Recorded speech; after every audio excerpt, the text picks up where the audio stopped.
silencer.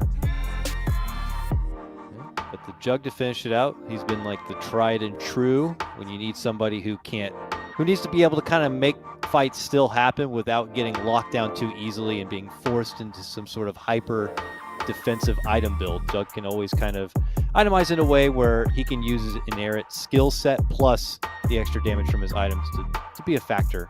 And I gotta say, I like the 5 spread here from Undying. Obviously, the silencer a bit intriguing because they might not be as polished up on it, but you can't help but feel like that's such a good answer to the lineup of 5Midas that it's going to be hard to favor 5ManMidas regardless of this pick.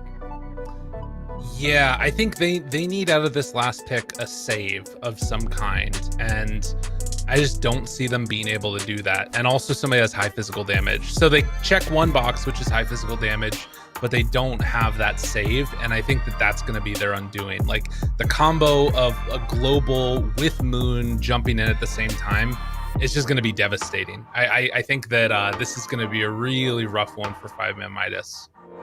That's my thought. Like Lyrical's siding on Undying on this one. Suns fan, are you going to join him on that, or do you see hope for 5ManMidas?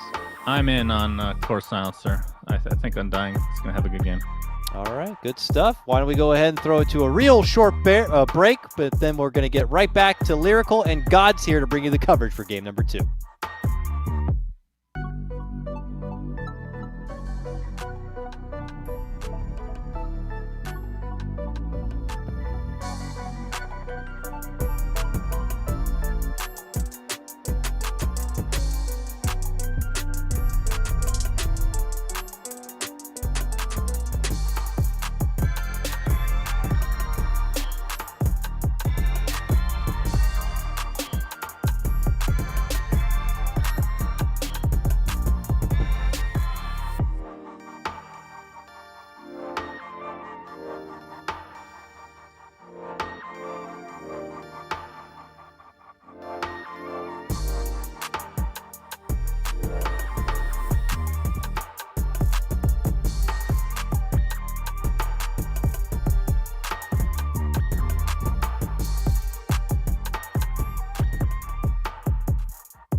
Hey, cool kids, how's it going out there? Dota2 is going on. Gods, we're here. It's happening. Game number 2. Do you like the draft anymore this time for 5ManMidas?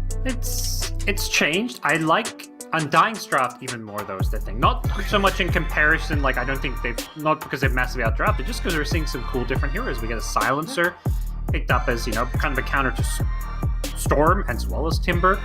We get to see a Shaker come out. That's always been a classic hero for Moon Meander. So just really excited to see some of these heroes on the Undying side and see how this draft comes together. So what I'm hearing from you right now is that you think that the draft last game from Undying was more likely to win, but this one you actually like it more. Yeah, this one gets style points. Okay. Exactly. No more Alchemist. Easy. Oh, look Action at this. time. And back behind, Bryle's trying to hide away. The rest of them are coming in. The 4-man Fissure. And can they follow this up with anything? I'm not sure. Tomato does have spin ready to roll back on him if they want. I mean, this is some heavy posturing going on. It looks like it's going to be a peaceful posturing, at least for now. We've seen this 5-man Radiant move to the enemy bounty runes, I feel like, in like half of the games I've cast. It just seems so common. They smoke up, they put the ward on the high ground, and then they invade and try to get a kill. If not, they at least secure double bounty runes. So, and if Undying aren't quick, they need to get to the top side. You may see Radiant get 3 or even 4 bounty runes here. Dude, you know what the real play is going to be eventually? People start doing this, and then Dire, run on in, level 1 Roche. It's the perfect plan. This is going to be amazing. I don't know if level 1 Roche is a thing anymore. I'm kind of sad. That was such a fun, kind of gimmick that used to exist because you got such a big advantage when you pulled it off. But I think they reduced the XP and gold from it so significantly. Yeah. And I think they also made it harder to do. I don't remember exactly what changes, but I just know they killed level 1 Roches. It's just one of those things where it's like it started to get done a little bit and then it completely stopped, and it's been so long that I would be interested to see what the numbers are on if there's a lineup where it's worth it, because one of the problems sometimes is you have to level up weird abilities to make it valuable. So I wonder if there's like a lineup where you would still like level up the abilities that aren't weird or whatever, and it ends up working. Yeah, and I think it used to be okay because everyone would get level 2 from doing that level 1. Exactly. So that weird ability doesn't matter. You're level 2 and you're going to the lane with a massive advantage. But yeah, you know, I think I know who to blame for level 1 Roche's dying off. Who is it? It's European Dota. That's Seb, right. Fucking mad. He complained more about level 1 Roches than anyone else. So I'm going to blame Seb for level 1 Roches disappearing. Wait a minute. Didn't he win some TIs too? This is some insider trading stuff going on. We've just exposed something here, Parker. We might need to go off the air. I'm not sure if the world's ready to hear this. Oh my goodness. Anyways, Bounty Runes picked up. It looks like it is 3 for 1. As you were saying, there was that chance and a potential, and 5ManMidas take full advantage. Monster heading up on the north side all by his lonesome. So they're going to be doing this, well, it was trialing for a second. They almost broke that TP too.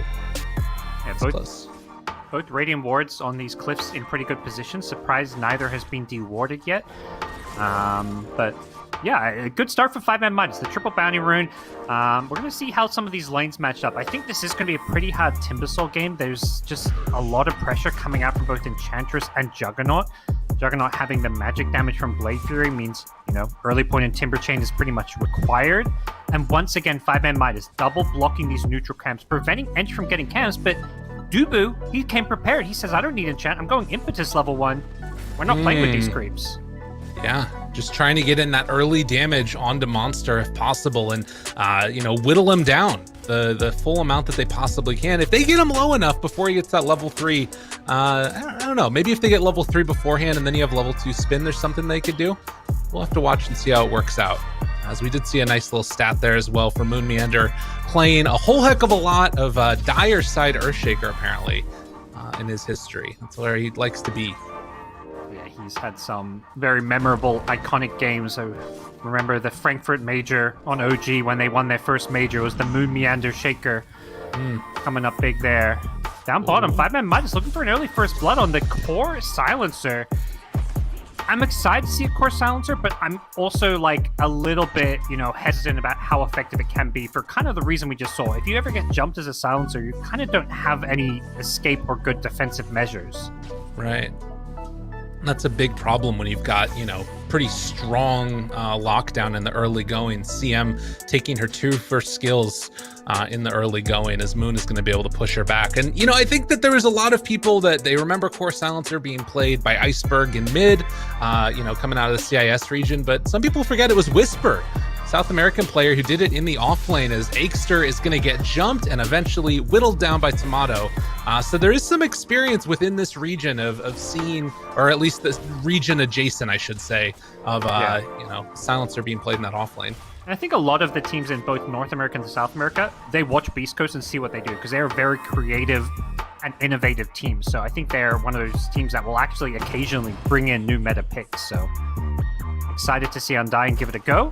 They tie things up with the kill up top, and now they have the Enchantress creeps to play around as well. Which is definitely that little bit of extra that you need. Has Shockwave available, a couple more of them left, tries to keep the punch going onto Monster and XctN. And I mean, you can keep killing the Shaman, no problem, but I think at this point it's a lot harder to take down Monster. Depending upon what his next item is that he gets, as well as the block off is there. Shu forced away again, and Moon just being a butthead right up in their face. Oh, is Shu dead? Shu, yeah. Somebody need a bottle refill? Looked like it was just a intentional feed. He's going to bring back all the regen, double salve, clarity. He probably just TPing bottom. RL does have a bottle though, so we'll see where he goes. He might go mid, yeah. I think that's what his plan was there. And we'll see in just a moment. Oh, there was a good play that Gunnar made earlier where he interrupted the bottle refill. No, he's not.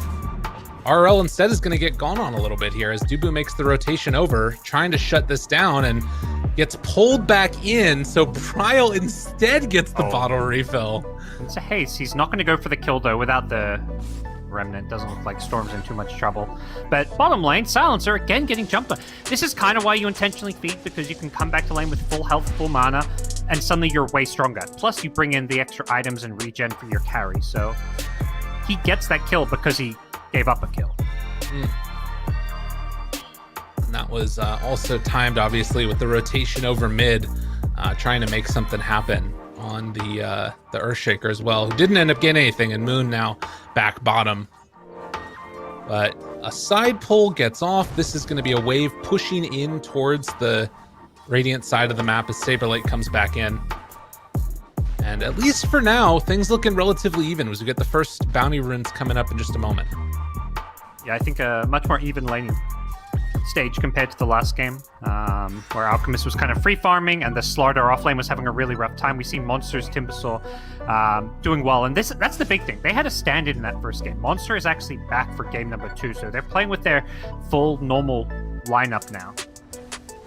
Right, and this is what we've seen from them a couple of different times. This guy can be a player, standout performer as mid. They go a little bit onto Bryle yet again. RRL trying to keep the pressure on, forces out the haste rune, and again, almost getting that level 6. Has it completed now?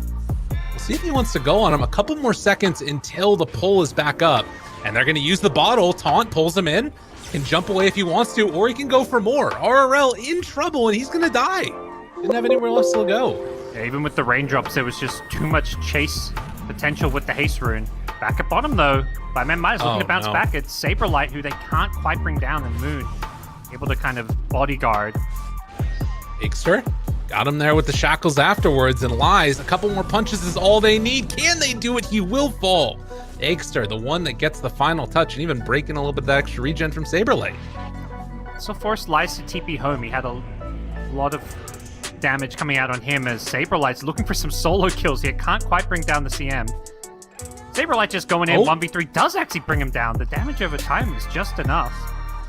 Jeez. Okay. So making a little bit of a comeback there. Again, getting some permanent agi along the way as well as the spin and then the walk away. Yeah, this is where Timbersaw becomes a problem. This is a big problem now. They have the catapult here as well. Yeah, we may see Jug just go back to jungle soon. Has got the Maelstrom queued up, so going for the slightly less greedy farming item. Is he dead? Tomato? He wants to keep alive that tower. Very, very low. XctN dies elsewhere, and Monster, not that much mana. Although with the chakra, he just gets the spin back up. Damn, dude, that timing. Back at bottom, though. Lies being chased under the tower. They already lost the Shadow Shaman, and Moon wants more, but Lies jukes through with the Quelling Blade. Jeez. I'm impressed Tomato lived to tell the tale, and he's doing a really nice thing here to keep his tower alive. He's going to cut the waves from behind. This is kind of what you got to do against Timbersaw, is just play away from him, but try grab the creep wave. And, I mean, you can soak up some of this, but he doesn't quite have that 4th point in reactive armor, as they're going to try and go onto Lies. Lies will get the jump away, but I think he might still die to this. Yeah, the slow, steady burn down is enough. And XctN eventually will also fall. Man, the fact that Timbersaw got forced out of top at the same time is huge. Yeah, he kind of forced himself out of top. I'm a bit surprised because it was just tanking too many tower shots. You mentioned, yeah, he didn't have the 4th point in reactive armor, and I think he just made a bit of a mistake with tanking too much damage because he just gave Jug a free multiple creep waves kind of unnecessarily. Yeah, I think that there's that natural desire to like let your catapult stay alive, take the tower early, but you know, at a certain point you kind of got to give it up, and it did give him a couple of waves. Regardless though, he did a ton of damage onto that tier 1 top. It's almost ready to go while Saberlight finishes the tower down bottom. So the laning stage starting to break down a little bit here, and Jug off to the farm the jungle. And we'll see the moves. They're already coming from the Undying supports for Bryle. I think it's going to be more around the Gil Scepter, although he can make moves with these power runes. He's going to DD for now. Tomato up top again. I'm just going to spin away as Monster was threatening, but he kills the whole creep wave again. And still only 3 points in reactive for Monster means he can't just hang out under the tower. I think he will be able to get the tower the next creep wave, but just delaying this push. Like this tower, I think you'd ideally want to go down at like 7 minutes as a Timbersaw against a Jug with no help, but it's going to be almost 10 minutes before this tower goes down. And they're TPing to defend this. They're actually not going to give it up. That's wild. That's wild. Saberlight's there, ready to go. He's got global afterwards. Monster tries to get away. At least a deny. Yeah, they can't get the kill, but they just secure a deny. Back mid. Barely gets that jump away, but it's not enough. Bryle able to clean him up afterwards. so they don't get the final touch on the tower up top, and now more onto the mid. Undying are looking really clean this game. Yeah. It's just every move makes so much sense. The silencer TPs to secure the deny, and it's not like they have no one bottom. Moonmeander says, cool, there's a free lane bottom. I'm going to take it. He may die here to another TP, but we're going to see more action top first. Yeah, they keep the pressure on. And I mean, Moon is getting chased around. He might actually just be able to walk away from Xctn. I don't know if they have the damage. It's a storm. Yeah, they Okay, can get him with the storm. But, you know, that's like a totally okay death. It's not like a misplay in any at all. It's very much just to calculate, well, the only way they kill me is bringing multiple heroes, and if they do that, it means we're pressuring top, we're pressuring mid, we're farming. Basically, we're out-farming the enemy team if they kill me. Right. And you can see that that is indeed happening. 4,000 gold lead as Dubu pushes in towards mid with this next catapult wave. Top lane, Tomato gonna go for another spin TP away. He has been abusing the crap out of that. Yeah, it's always really good. Whenever you can pick Jug in a situation where they have nothing to cancel spin TP, the hero feels that much stronger. You can just split push anywhere you want, unafraid, until Shaman gets like maybe an Aether Lens or a Blink Dagger. Mm-hmm. Good stuff all around the board, and they're taking the mid tier 1 tower now. Smoke up goes afterwards, and they're going to head up towards the north side possibly. I thought they might have gone for Storm, but he's probably going to TP out of here in just a second. Unless he thinks that they're coming down for him maybe or something. But it's mid. Monster, are they going to go on him instead? There's the opening up on it. Eul Scepter lift up afterwards. The taunt comes in. Storm makes the jump. There's going to be the fissure afterwards. RRL trying to go into Brile. The Aether Step, jump away afterwards. Ward's up on the high ground, keeping control of Moon, and he doesn't have a way out of there. They went a bit too deep. They back off. It's kind of a... I think that was kind of one of those fights similar to last game where 5ManMidas just, you know, feeling like we're struggling. We need to get some kills. They bring numbers. They bring their entire 5-man team. But Undying, you know, they sacrifice the support to let Tomato continue to free farm. His Maelstrom is on the way out, so a good move from 5ManMidas, but a good, even better response from Undying, just to give up the support and keep farming their carry. Very, very well done. And yeah, you can see down there, Tomato feeling very safe as well. Even though he's underneath the ward, he spun in the wave next to the tier 2 and just finished the spin and moved on to farm more. They are very much not afraid right now, at least. And now maybe thinking about some extra action here as Dubu is going to be chased down by Monster, and yeah, that dude's mega dead. That's what happens. Similar to the Moon Death. You're farming elsewhere on the map, and they may get a kill on Lies here if he's not careful on the PA. They snipe a courier. Spin. Trying to TP out, not gonna happen. Saberlight tries to walk away afterwards, but you can see this is gonna be another tier 1 tower. So the structural damage definitely going into the favor of Undying right now. And it feels like they're just very much controlling the game with a 5,000 gold lead at 12 minutes. That's very much Dubu's plan. When he's pushing that bottom lane, he knows if they rotate to kill him, they're going to get the top tower. The PA kill was kind of like a cherry on top, although a very nutritious cherry. That was much more important than the tier 1 tower, but the game plan wasn't like, okay, they're going to kill me, we kill the PA. The PA just kind of got a bit caught out of position, and Undying continue to control 2 of the 3 lanes. They do have ulti available with Shaman in a couple of seconds here as they're going to head into the triangle, get down some wards, and likely try and set up on the Moon again. But you're bringing 4 heroes here. If they can get the tower afterwards, it kind of feels okay for sure. But they're TPing in people, actually. Global comes out afterwards, and now Storm in some trouble waiting for the timing. Are they going to hit it? Yes. Oh, Echo laid down afterwards. They blow up the Storm. They will lose one, but now the Omni Slash jumping back and forth. Can they get him killed? They will. Tomato takes down a couple more afterwards as Brile wants to chase Monster. They spot him. Can they catch him, though? It doesn't matter. That was a huge win.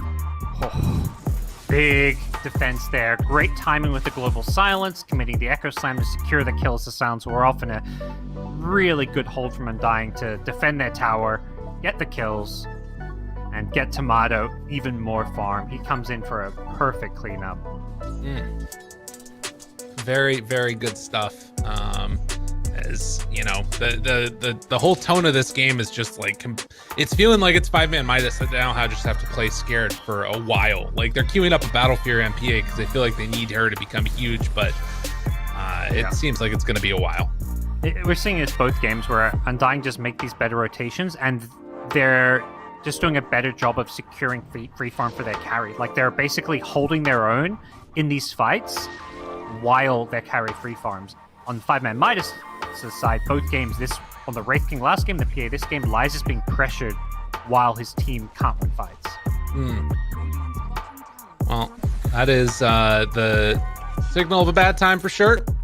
What does he have coming on out to him right now? This is going to be a Yasha on the way as Tomato, again, underneath that tier 2. You need to get a Basher or something on the side of 5ManMidas. But yeah, it's going to be a while. That's it. I don't know. Yeah, PA, I guess eventually you get one, but you'd almost rather you're going to need a BKB more. You're going to probably prioritize a Deso, so tough times. I think you maybe need to start trying to lay some traps with the Shaman, but here come Undying. Yules lift up into the taunt afterwards. I don't even know if they revealed their ward right there. They played that cool as a cucumber. And Moon, no Blink Dagger yet. He's almost got it all the way queued up. But every move that they're making right now on Undying, just very calculated as big, long zip out and they clipped afterwards. God. I don't know if he actually reached the creep wave. I think he fell short, but I love the glyph whenever the enemy team tries to do things like that. Yeah. XctN? Ryle's still gonna DE. They're just making a beeline for this PA. We'll force PA to TP bottom. We'll see if they follow PA bottom or if they stay top. Gonna find XctN. Okay. Orchid. Global afterwards. They jumped in on the storm again. Can they kill him off in time? Silence, taunt, done. Oh, it feels bad. They do have wards now down. Bryle tries to get out of there, but they end up finding the kill with XctN. Monster goes through all of them, misses there on the fissure, but 3 already dead and now looking for another. If Saberlight can chase them down with a little help from Moon, it's going to be a little bit more into the coffers of Saberlight. He's a smart boy. He is racking up that intelligence. 20 stolen in with the Witchblade. This item was just built for the core silencer. And, Undying, I think they're recognizing they're just stronger wherever they go. They can run at the PA. If PA TP's ultra on that, they're maybe actually going to catch this PA. Doesn't look like there's any follow-up. I mean, they forced the PA to TP away from top lane to go farm bottom, and then they say, okay, we'll just push or take a fight up here because we've got such good map control, and their vision right now is amazing. Well, they've hexed Tomato. The turnaround, though. Moon there to save him. Omni afterwards gonna gobble up Shu. Oh, my goodness. It looks good for a moment, and they're gonna try and chase him down. Can they get him in time? Yeah, that curse might be enough. He's gonna try and bottle through it. It's too much damage. There's so many ticks. Oh, it's so much damage. Since when did it last that long? I think he must have used it a bunch, and he gets the tip afterwards. Yeah. Advice. I knew it was going to happen. I hovered over. He was at like 200 health. I hovered over the curse. I'm like, okay, surely it won't last that long. And the bar just was moving so slowly around the timer on the cooldown. It was like 20 plus seconds of arcane curse. He took 735 damage from it. And that was the only time that Silencer touched him. 21 instances of damage. Well, Silencer's looking like a pretty good hero. It's just going to force all these heroes into BKB, and they're under-farmed, so getting BKB... Like, Storm's going to have a very late BKB, and even when you get BKB, you're going to feel like you have damage problems. PA... It doesn't even have the Battle Fury yet, so that's about to be completed, but you're in full catch-up mode. Yeah. Absolutely, and need to dodge. If there's one thing at the very least that's going well, I would say for 5ManMidas, it's that like Undying don't have the best push in the world. Like you occasionally see Jugs spin in and then like hit towers up on the high ground, but it's not like the easiest thing ever. But speaking of spinning, lifted up there onto the Timber, didn't even get a chance to use his Yules. Yeah, this Witchblade combo and Silencer is just deadly. Yep. I'm digging the core silencer. It's a great counter to like 2 of these cores, and it's obviously good against CM and Rasta as well. Right. We saw when Storm jumps in with the Orchid, yeah, it looked like, you know, either Jug or the Void Spirit could be in trouble, but the Global Silence just completely wins you those team fights too. Well, and now they can't even take the fight when they know that the whole team is split up on Undying. They saw 3 up on the high ground here, and 2 were overtaking the Shrine. Not going to be able to get anything.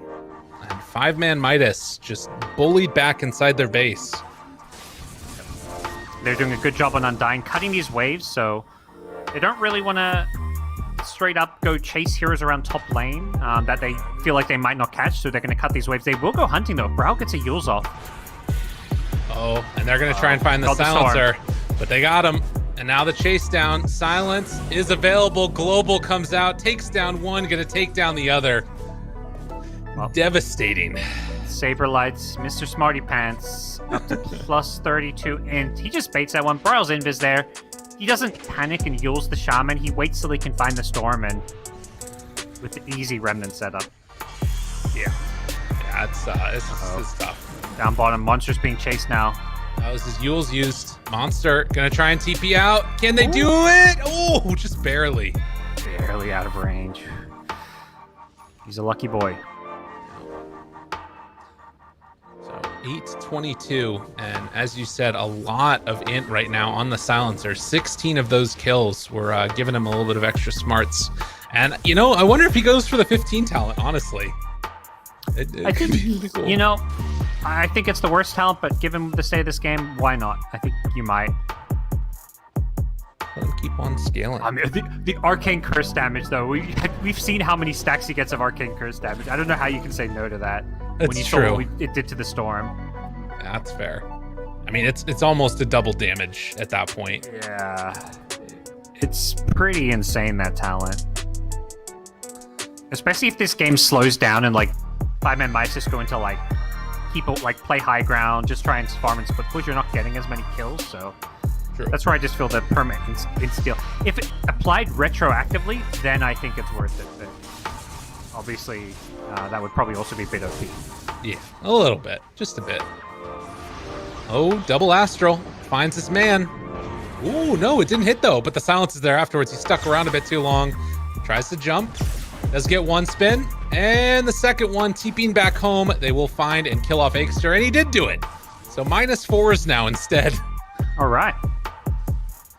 -4s, let's go. I'm on board. Jeez. Yeah, the Witchblade. Yeah, he's just stacking up damage with all this. Echo. Again, catching. Lies, pulled back in. Lies, chased down. Lies, dead. There's picking them apart wherever they go. There's just so many heroes that have catch. The Shaker, the Void Spirit, the Silencer in some ways. And they're just roaming all over the place. 7-1 and 5 on Brow's Void Spirit, playing a flawless game. Like we kind of mentioned, he didn't have the best game last game, even though they won convincingly. This time around, perfect game from him. I love what we're seeing from Moon Meander. He's been in 15 kills as well, and they're going to look to get another kill up top. And you can see already a standout performance, historically speaking, as he's the third most kills at this point in the game and going to add another one onto it. Silencer, BKB done now. He's just a walking tank of right-click damage. Yeah, that's a problem. So much intelligence. Aghanim Scepter queued up next, so then you're looking at, well, last word being AoE. This is no longer the magic immunity piercing glaives that it used to be. Oh, almost caught him there on that Earthshaker. He came really close on the Storm. I think Saberlight thought he was still the buffed glaives with Ags because he had an Ags queued up and now he switches to the Hex. He's probably like, oh yeah, better glaives. And he's like, wait a second. That's Change not the it. Ags. Yeah. The Ag Shard, though. There you go. Doesn't a glaive bounce? That's the dream. Like a Luna type hero. Yeah. I like it. Down bottom, 5ManMidas is smoked up, trying to make a move. This is where Undying spent a lot of time, but they finally decide to go for Roshan, feeling like it might be time to push high ground, so they grab an Aegis, and they're probably ready to siege high ground pretty soon. Well, that is a very, very nice timing here, as in the mean moment, Lies, what does he have on deck? Battle Fury done with Orba Corrosion, and the first component right now of his BKB, or depending upon what he decides to go for. This is a tough one. Tough hold. Yeah, I mean, if they had these double BKBs on Storm PA, I would still be doubting Oh my their ability to god. defend. Dude, why did you Omni Slash? This is solo CM. It's the Swift Slash. It's the Ags. It still has on me. Yeah. Gotcha. I was confused there for a moment. I didn't see it. All right, well, No. regardless, Tomato. That felt like a very Tomato thing to do in the moment. Oh, for sure. It's like, we won this. Let me Omni Slash your Crystal Maid to show you how much we're winning right now. They're going to keep on beating into it. Melee Rack's going to go down next. And now making the rotation over towards mid. 25 minutes in, 22,000 gold lead. They're going to jump now, try and find one global, but he managed to get the zip out afterwards. Okay. Well played, Storm. See if RRL can make something else happen now. Hex. This is the best fight they're going to possibly get out of this one. And, well, Storm is dead, and now looking for more afterwards. Shu is going to get bullied apart. Echo Slam afterwards. Another Swift Slash on the face. And it is GG for sure. 52 ints stolen in the end as a 15, 2, and 10 performance on Saberlight. This is the best core silencer I think I've seen this patch for sure, and in a long time. Yeah, that was just absolutely dominating. That bottom lane was a field day for this silencer, racking up intelligence. And this is not a hero you normally think of as making, ganking, making moves around the map, but Saberlight managed to just show up everywhere. Was always in on the action. Just great performance from him, as well as the whole team. I think Undying just showing that they are a full tier above 5ManMidas here, and we get the kind of expected 2-0 result. Right, and I think that this showed also, a little bit more clean play, it felt like, from Undying at points. It wasn't like those couple of, you give up kills here and there, what have you. I think everybody played really well. I think you pointed out Bryle kind of struggled in game number 1. This time he looked a lot better. Yeah, it felt like, they recognized game 1. Here and there, some sloppy things happen. Let's just get out. Let's get the 2-0. Now we can focus on our future week's matchups, where they're going to be soon. They're going to start playing some of the top dogs in this NTPC. Totally. Well, ladies and gentlemen, that's going to do it for us for game number 2. Undying, take it, a clean sweep right over the top of 5ManMidas. But we are going to go to a quick break. When we come back, panel, which I think still includes me. When we come back, you'll see me again. But for now, to a quick break.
Welcome back, and just like that, our first series of this Thursday comes to a close with Team Undying holding a top spot, now being 2-0 here in a DPC as they take down 5ManMidas. I'm back here with Sunstan and Lyrical. Welcome back, gentlemen. Sunstan, Undying get it done. I don't know if you felt stronger for them in that second draft, but they make the second game even look more convincing. That core silencer really looking hot. The best we've seen of this patch, as Gabe said himself. What do you think about it? Yeah, it looks, I mean, Witch's Blade, is that what it's called? Looks really good. I don't know if we've seen the other one, Mage Slayer, yet, which is the quote-unquote counter to that, I guess. But I was a little bit surprised at the beginning game that they didn't force the silencer versus the Timbersaw. But obviously, Saberlight Silencer did more than fine. He turned into basically the position one for all intents and purposes. But Monster and Timbersaw was doing fine until he ended up dying. And that's kind of where they ended up losing basically all three lanes. And for the most part, it just felt like a game of cat and mouse where Undying was forcing multiple hero rotations. I mean, I think Moon Meander on Earthshaker did a really good job at that. And even if he ended up dying, it just provided so much space for Tomato, as you can see. Only with 4 kills, didn't have a huge participation in terms of just fighting, but he was mega farmed, and that's how they got carried to victory. Well, yeah, and I think that part of the things that you saw there too was like a lot of the things that he did were not necessarily on that scoreboard either. I think that Parker was talking about it in the game, the fact that he could stay up in that top lane solo against the Timber for so long. I think that's sort of what you're talking about. Is normally you'd want to have like the silence there to be able to punish and do a lot of damage, but the fact that he could stay there and like keep that tower alive for so long, there's some really like nifty weird things he was doing to mess with the Timbersaw's game and make sure he didn't take that tower until like the 8 or 9 minute mark, and that just slowed down the snowball of everything else from that point forward. And that's really what you want to do with this draft if you're 5ManMidas, is just try and snowball off of an early tower from Timber, and then you become this big force that can't be dealt with. And then when that doesn't happen, this game looks like this. So now with Undying claiming another win here, and looking at their schedule overall for the league, we gotta admit they're having a bit of an easier start than a lot of teams. They're coming in against some of the lower rated teams that have kind of inched their way into the upper division. Where does that leave us? Are we more hopeful for Undying that they're going to be able to pull out a bit of an upset and knock teams like Quincy Crew down a peg and possibly take a major spot? Or does this still not give us enough information and we don't really know where they stand? I think it could go either way. I think in terms of versus Quincy Crew and 4 Zoomers and those types, I don't know how much changes based on these performances alone, because I know a lot of them scrim against each other anyway. I think the big one is EG, and if I had to pick one side, I would say this probably hurts them actually, because for 2 reasons. Number one, EG obviously started out a little shaky to start things off, and I would only expect them to get better as the season progresses. And then from the second perspective, that allows EG technically to look more at Undying's games to try to, if they want to, I don't know how cocky EG is these days, but if they want to try to counter some of the picks that they've been seeing throughout the DPC thus far. But it could go either way. They've looked really good, but you're right, they haven't played any of the big boys yet. Yeah, I think that as far as like if it helps them or hurts them, I think that what's going to matter much more is how they respond to this type of a game. Like what if they take this and just are like, hey, we won, we're awesome, we kick ass, woo, go us. That's probably not the best mentality. If they go through it, dissect the replay, try and figure out where can we optimize things? How can we, work together to get our calls all on the same page? How can we make that game number 1 look even cleaner? Because like we said, there were some like problems that they had along the way, and maybe you can like shore that up a little bit. To me, at least, like this team is so freaking talented, and you just need to level up your team play. And if you can do that, I think they can beat anybody in the region. I think they can go to the major. And that's just really what they're going to need to do, is try and like level up that team play, keep doing scrims, but then also when these games come around that are official matches, try and learn something every day. Yep. And I had the opportunity to speak to Zabo this past Monday. He's on A team, but he played Undying last week.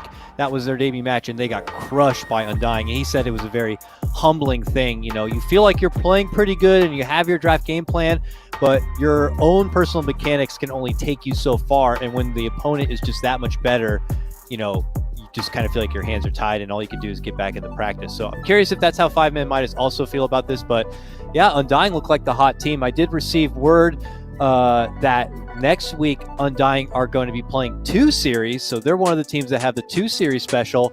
They're going to be playing Black and Yellow first on Tuesday. So another match to kind of get them warmed up a bit into the league. Another, it's like an inch higher. They go right up the peg. They have A team, then 5ManMidas, and then they're going to Black and Yellow, who's kind of fighting for that mid tier. But then, gentlemen, next Sunday, they play Evil Geniuses. Undying versus Evil Geniuses on next Sunday. That is very, very hype. That's their first real test, and I think EG also going to be very tested on that one. We're trying to see if we can get a winner's interview together. It does not look like it's going to happen. I'm just going to go ahead and make the call. Undying, probably incredibly happy. A couple of their players, it has birthdays today, apparently. So shouts to Moon Meander, shouts to Bryle. Happy birthday to those 2 gentlemen. Hopefully we'll get to speak to them in the future. I know I got to talk to Tomato before. I'm sure he's incredibly excited. He was just thankful already for the league experience to be happening. So props to Undying, gentlemen. We are going to be going to a bit of an intermission now, though, because that series was a quick 2-0 and we're not an accelerated schedule. The next series is still going to be happening at that 3 p.m. Pacific time. So you are looking at 1 hour from now. We will be coming just a bit live before that, so be here about 10 minutes beforehand, your 2:50 p.m. We have a bit of a pregame and a couple of special videos you will not want to miss. So on behalf of Suns Fan and Lyrical here, we will see you back in about 1 hour's time for more NA DPC action as we have, what do we have? We have Black and Yellow versus Evil Geniuses. Don't go far.